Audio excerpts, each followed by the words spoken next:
जरा एक सीन की कल्पना कीजिए। एक हाईटेक डिजिटल क्राइम हुआ है और उसके सारे सुराग डेटा के एक बहुत बड़े समंदर में कहीं खो गए हैं। अब इन सुरागों को बाहर कौन लाएगा? यहीं पर एंट्री होती है डिजिटल जासूसों की।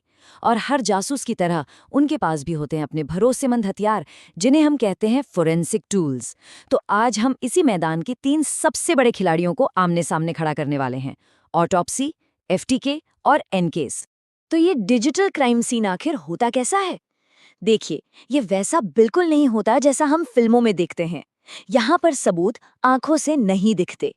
वो तो कोड और डेटा की अनगिनत परतों के नीचे छिपे होते हैं, जिन्हें एक क्लिक में हमेशा के लिए मिटाया जा सकता है। और बस ठीक यहीं पर डिजिटल फोरेंसिक्स की जरूरत पड़ती है। अब कई लोगों को लगता है कि डिजिटल फोरेंसिक्स का मतलब सिर्फ डिलीट की हुई फाइलें वापस लाना है। लेकिन नहीं, ये उससे कई ज्यादा है। इसका असली मकसद तो सबूतों के छोटे छोटे टुकड़ों को जोड़कर पूरे कहानी को फिर से बनाना है। छिपी हुई डिजिटल एक्टिविटी को बेनकाब करना है।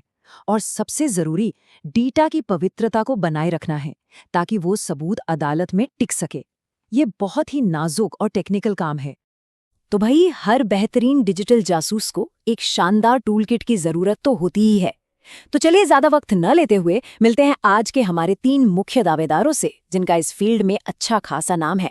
तो मैदान में हमारा पहला खिलाड़ी है ऑटोप्सी। इसे एक तरह से कम्युनिटी का चैंपियन कहा जा सकता है। ये एक ओपन सोर्स प्लेटफॉर्म है, जिसका मतलब है कि ये हर किसी के लिए उपलब्ध है, चाहे वो कोई सरकारी एजेंसी हो, सेना हो या फिर कोई कॉर्पोरेट जांचकर्ता। अब इसकी सबसे दिलचस्प बात क्या है पता है? इसका ओपन सोर्स मॉडल। मतलब ये सिर्फ फ्री ही नहीं है, बल्कि कोई भी इसे अपनी ज़रूरतों के हिसाब से बदल सकता है, कस्टमाइज कर सकता है।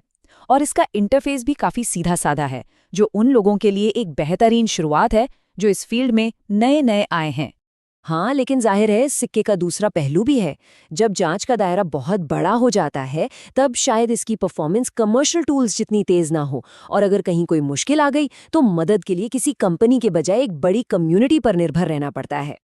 चलिए, अब रिंग में उतरता है एफटीके, यानी फोरेंसिक टूलकिट। इसे इसकी जबरदस्त रफ्तार और पावर के लिए जाना जाता है। सोचिए, जब डेटा का पहाड़ सामने हो और वक्त बहुत कम, तब एफटीके अपना असली खेल दिखाता है। तो एफटीके का तो सीधा सादा फंडा है: स्पीड, स्पीड और स्पीड।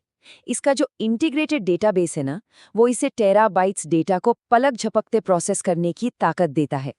और तो और, पासवर्ड क्रैक करने और कोर्ट के लिए डिटेल रिपोर्ट बनाने की क्षमता इसे कानूनी मामलों में एक बहुत ही पावरफुल हथियार बना देती है।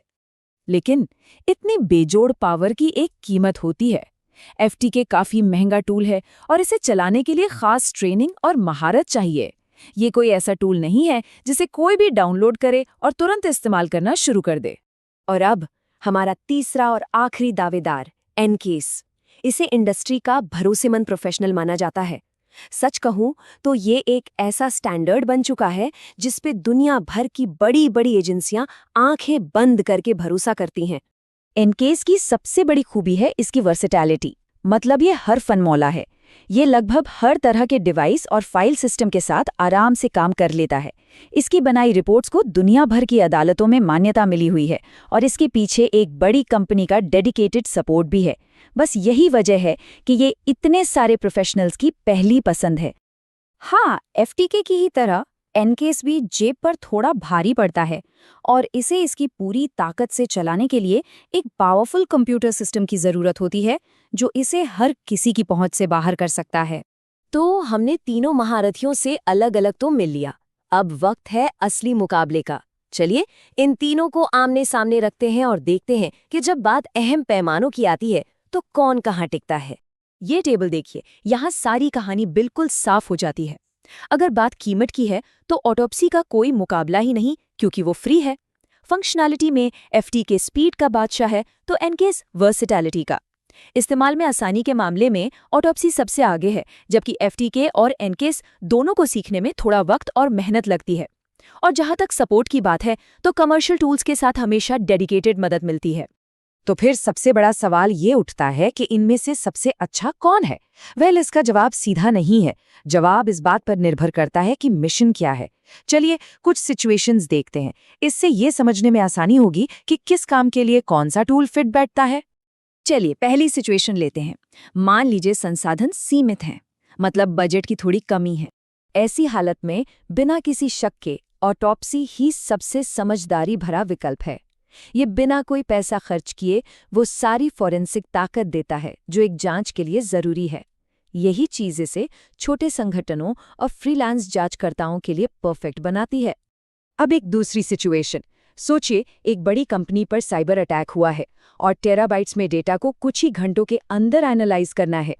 यहाँ पर एफटीके जैसा कोई नहीं। इसकी रॉ प्रोसेसिंग स्पीड का मतलब है कि जांचकर्ता कम से कम समय में ज़्यादा से ज़्यादा डेटा खंगाल सकते हैं, जो ऐसे हालात में सबसे ज़्यादा मायने रखता है। और अब आखिरी सिचुएशन, एक पेचीदा कानूनी मामला है जिसमें कई अलग अलग तरह के डिवाइस शामिल हैं और ऐसे सबूत चाहिए जो अदालत में हर हाल में टिक सकें। इस मामले में एनकैश सबसे सुरक्षित दाव है। इसका वाइड डिवाइस सपोर्ट और कोर्ट में इसकी साख इसे उन प्रोफेशनल्स के लिए एक भरोसेमंद साथी बनाती है जिन्हें किसी भी कीमत पर नतीजे चाहिए। तो कुल मिलाकर बात यह है कि कोई एक बेस्ट टूल होता ही नहीं है। सबसे अच्छा टूल वही है जो किसी खास काम, किसी खास बजट और किसी खास विशेषज्ञता के लिए सबसे फिट बैठता है। और ये हमें एक आखिरी सवाल पर लाता है, क्या किसी एक परफेक्ट टूल पर टिके रहना चाहिए या फिर एक पूरी टूल किट तैयार रखनी चाहिए? देखिए सच्चाई ये है कि जो अनुभवी प्रोफेशनल होते हैं ना, वो किसी एक टूल के भरोसे नहीं रहते। वो अक्सर इन सभी टूल्स को एक साथ इस्तेमाल करते हैं ताकि हर एक की खास ताकत का फायदा उठा सके। तो शायद असली जवाब किसी एक टूल में नहीं, बल्कि एक पूरी और दमदार टूल किट में छिपा है।